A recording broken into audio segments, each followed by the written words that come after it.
আসসালামু আলাইকুম বন্ধুরা, আমি মিপা খাতুন চলে এলাম আর একটা রেসিপি নিয়ে। আজকে দেখাবো এগ চাউমিন রেসিপি। তো চলুন শুরু করা যাক। এইদিকে শুরু করার আগে আমার ছেলেটা খুব দুষ্টুমি করছে যে এটা খাবো ওটা খাবো, সেই জন্য ওকে আগে খাওয়ালাম, তারপরে আমি শুরু করলাম। তো প্রথমে আমি চাউমিনের প্যাকেটটাকে খুলে নেব, তারপর ওই প্যাকেটের মধ্যে দুটো চাউমিন নিয়ে নেব। এবার ইন্ডাকশানের ওপরে একটা পাত্র বসিয়ে দিয়েছি, তার মধ্যে একটু সাদা তেল দিয়ে দেব চাউমিনটা ঝরঝরে হওয়ার জন্য। এরপর জলটা ফুটালে দিয়ে দেব চাউমিন দুটো।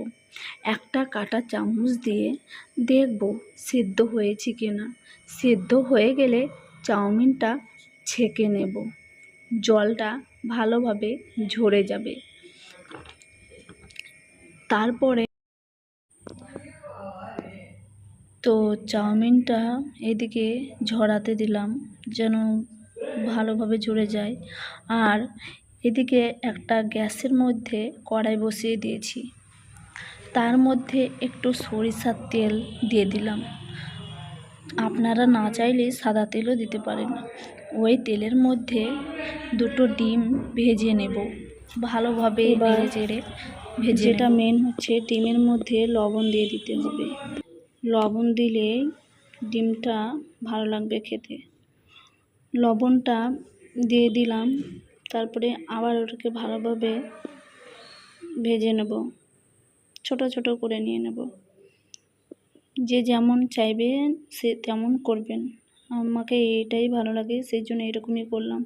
ওই কড়াইয়ের মধ্যে আমি একটা গাজর, ক্যাপসিকাম, পেঁয়াজ লম্বা লম্বা করে কেটে দিয়ে দেব। এবার সামান্য আদা রসুন বাটা দিয়ে দেব। এটা ভালোভাবে নেড়ে নেব। নাড়ানো হয়ে গেলে চাউমিনের মশলাটাকে এদিকে আমি একটা কাঁচির সাহায্যে কেটে নেব। দুটো চাউমিনের মশলা কেটে আমি এদিকে আলাদা করে রেখে দেব। আর ওইদিকে চাউমিনটা হচ্ছে, চাউমিনের মধ্যে হলুদ গুঁড়ো, লঙ্কা গুঁড়ো, ধনে গুঁড়ো, জিরে গুঁড়ো দিয়ে দেব। তারপর এটাকে ভালো করে নেড়ে নেব যতক্ষণ পর্যন্ত না নরম হয়ে যাচ্ছে। নরম হয়ে যাবে, তারপরে আমি ওর মধ্যে চাউমিনটাকে দিয়ে দেব।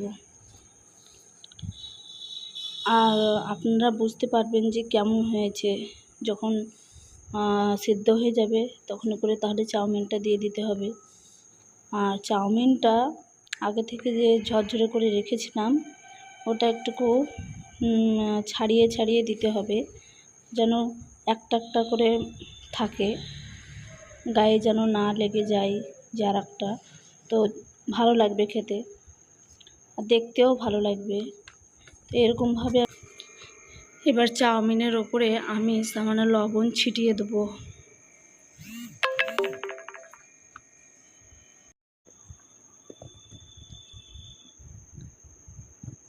এবার যে ডিম ভেজে রেখেছিলাম, তো ওই ভাজা ডিমগুলো এই চাউমিনের মধ্যে দিয়ে দেব।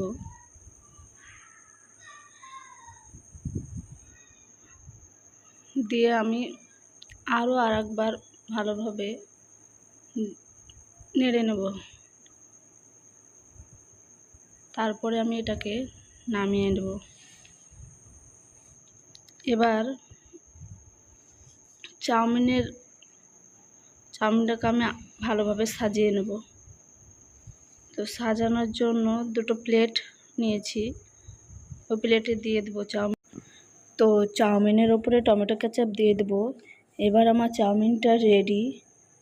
তো কে কে চান আরও ভালো রেসিপি কমেন্ট করে বলবেন। ভিডিওটা ভালো লাগলে একটা লাইক করবেন। আজকের মতো এখানেই শেষ। আর পরের নেক্সট ভিডিওতে আমি আরও ভালো থাকবেন সবাই। আল্লাহ হাফিজ।